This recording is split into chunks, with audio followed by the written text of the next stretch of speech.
우리의 인생은 영혼의 활동에 의해 결정됩니다. 그러나 영혼은 무의식적으로 작용해 우리가 잘 알지 못합니다. 소공자의 강의는 우리의 잠자는 영혼을 깨어있는 삶으로 이끌어줍니다. 이렇게 이 강의는 많은 사람들의 영혼을 깨워줄 것입니다. 여러분의 좋아요와 구독 그리고 공유는 우리의 더 많은 이웃들이 생명의 삶, 영혼의 삶으로 깨어나는데 크나큰 도움이 될 것입니다. 감사합니다. 세상에 나가면 바깥에 있는 사람들은 먹고 살기 위하여 무지무지하게 애를 쓰고 있다. 그들은 피와 땀을 흘려가며 삶의 전쟁을 일으키고 있다. 그런데 그대는 깨달아야 한다는 길목에 서서 그저 마음 하나 편하게 가지고 늘어지게 누워만 있으면 되는 것인 줄 알고 있다. 그대는 깨달음이란 것을 잘못 알고 착각하고 있다.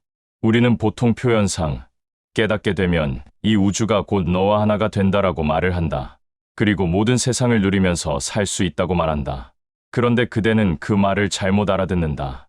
그대는 스스로 못 사는 것은 생각하지 않고 그래까짓것 우주와 나와는 하나니까 하고 합리화시켜버린다.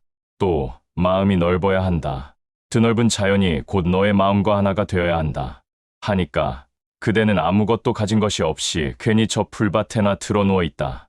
그리고는 하늘을 이불 삼고 땅을 요 삼아 누웠으니 대장부 살림살이 이만하면 족하지 아니할까 하면서 헛방귀만 뀌고 있다.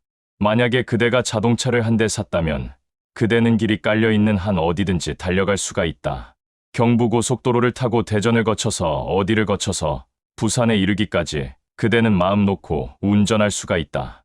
그런 의미에서 길은 어디나 깔려있고 그대가 얼마든지 달릴 수가 있다고 말하는 것이다. 그런데 여기에서 그대가 잘 알아들어야 할 점이 있다. 그대는 다시 그것을 자기식으로 합리화시켜서는 안 된다. 어디나 다 길이라니까 나는 풍요롭다. 그렇게 말해서는 안 된다. 그대는 아직 깨닫지 못했다. 그대는 아직 천국에 들어가 보지 않았다. 때문에 그것을 자기 나름대로 그럴 것이다 하고 믿어서는 결코 안 된다. 물론 어디나 다 길이다. 모든 우주는 우리가 누릴 수 있는 권리가 있다. 그러나 권리가 있을 뿐이다. 모든 우주가 곧 나와 일체라고 해서 그대의 몸뚱이가 모든 우주는 결코 아닌 것이다. 그대의 발이 모든 길을 갈 수는 있지만 그렇다고 그대의 불과 20cm 안팎짜리 발바닥이 모든 길 위에 한꺼번에 놓일 수는 없는 것이다. 그렇다면 그대는 다음과 같은 사실을 깊이 명심해야 한다. 그대가 어디를 가나 어느 길 위에 있든지 그대가 누릴 수 있는 그 순간의 영역이라는 것이 있다. 그대는 그 영역을 소중히 가꾸지 않으면 안 된다. 그대는 바로 그 영역이 자기의 몸과 똑같은 하나라는 사실을 결코 잊어서는 안 된다. 만약 그대가 자동차를 타고 지금 대전을 지나가고 있다면 그 순간 바퀴 4개가 서 있는 그 자리, 거기에 그대는 존재하고 있는 것이다. 물론 어디든 갈 수 있지만 한순간 그대가 서 있는 조그만 자리, 거기만이 바로 그대와 똑같은 하나인 것이다. 그 조그마한 자리를 그대는 잘 가꿀 줄 알아야 한다. 단 요 자리가 내 것이다 하는 그 집착을 벗어나라는 의미에서 어느 자리든 내 스스로 찾아서 걸어갈 수 있다 라고 말하는 것이다. 만약 그대가 지금 자기의 조그만 자리에만 집착하고 있다면 그대는 움직이려 하지 않을 것이다. 땅 위에 금을 그어서 그 안에 자동차를 한 대 올려놓고는 요게 내 땅이다 하고 움직이려 하지 않으면 그대의 자동차는 썩어버릴 것이다. 차는 움직여줘야 한다. 그대의 몸도 움직여줘야 한다. 그럼으로써 그대의 발바닥이 여기저기를 다닐 때 그대의 발이 딛고 서 있는 그 자리는 그대의 몸과 똑같이 소중한 것이다. 그대는 결코 그것을 잊어서는 안 된다. 오늘은 구복화의 시점에서 하는 첫 번째 강의이다. 그대가 이 강의를 잘 듣고 그대로만 산다고 한다면 그대 앞에 실패는 결코 존재하지 않을 것이다.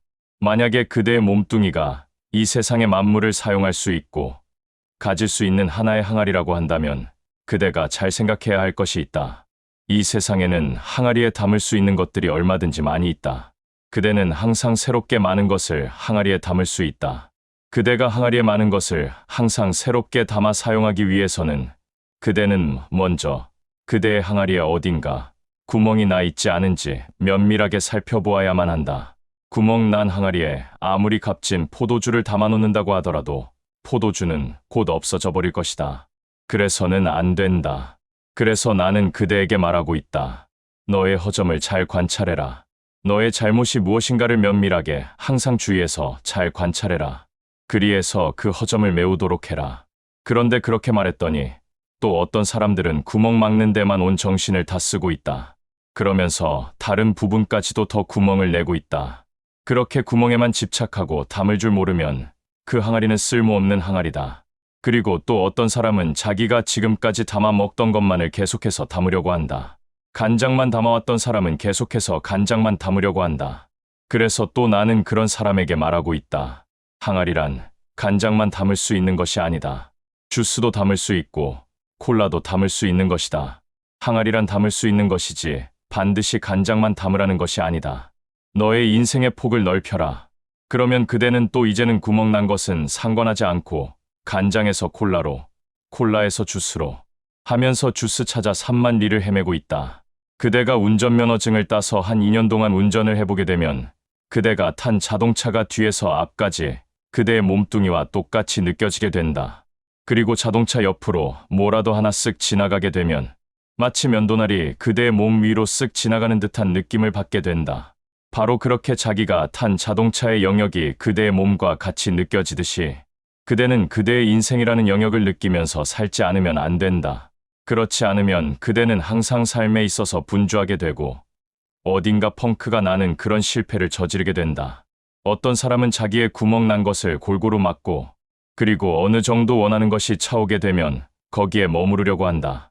그렇게 되면 그 항아리는 언젠가 다시 구멍이 나게 마련이다. 자기의 인생이라는 영역을 항상 주의 깊게 관찰하지 않고 나는 이제 할 것 다 했으니까 하면서 자기 항아리 속에 들어가서 쉬게 되면 그 안에 들어있는 것은 썩어버리게 된다.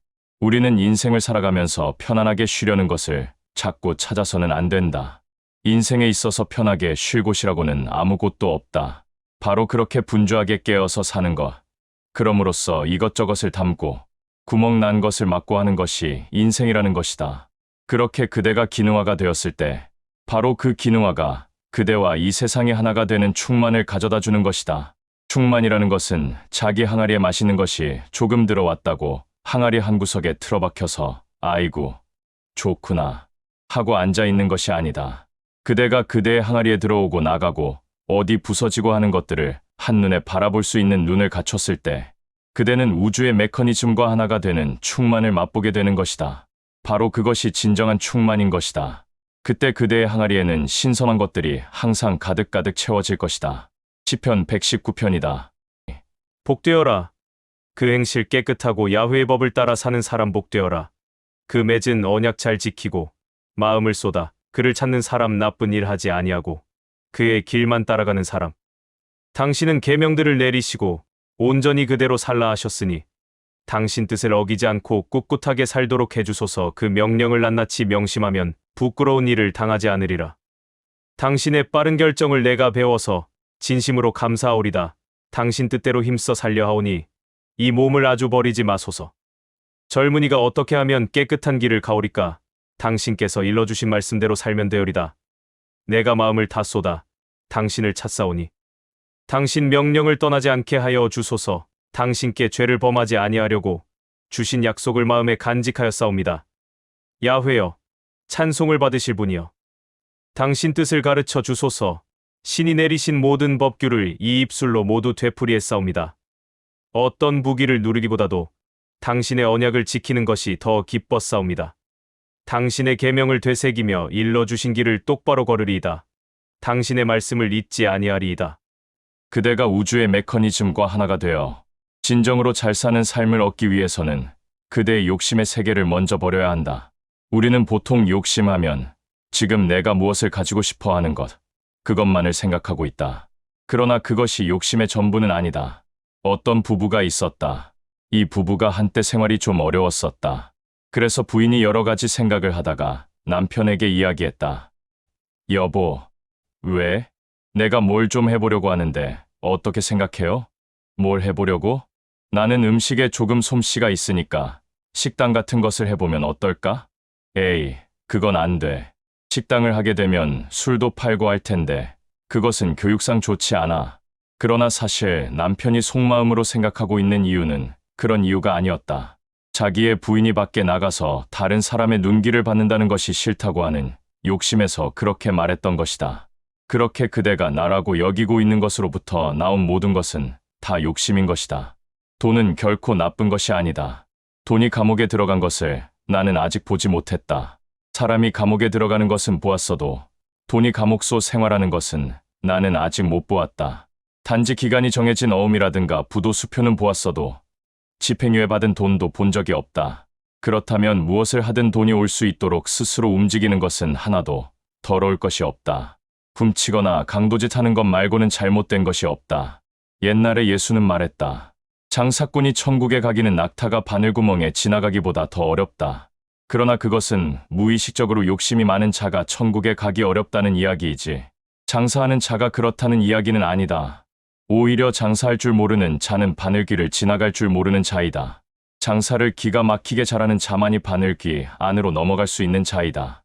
우리는 장사를 잘해야 한다. 장사를 잘한다는 것은 결코 계산서상의 장사를 잘한다는 이야기만은 아니다. 우리가 우리의 생명 에너지를 잘 사용해서 세상에 어떠한 조화를 일으켜낼 수 있어야 한다는 이야기다. 그대는 자기의 무의식적 욕망을 위해서 생명력을 낭비해버리는 예가 많다. 아유, 나는 서울에 오면 시끄럽고 갑갑해서 못 살아요.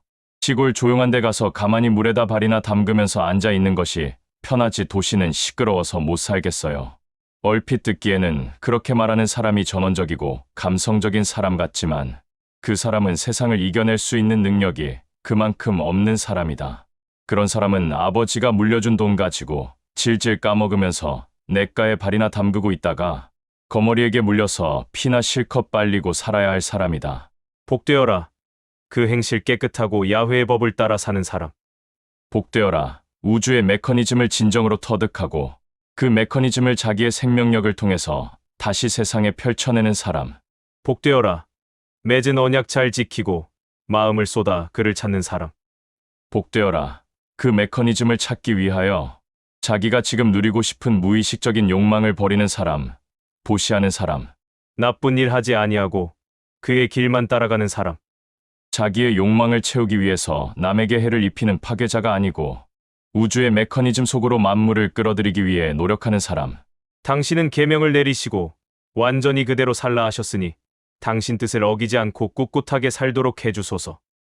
교회에 가면 10개가 있고 절에 가면 5개가 있다. 그렇게 종교에는 개라는 것이 있다. 그런데 이 세상에서 그 개가 있는 곳은 유독 인간 세상뿐이다.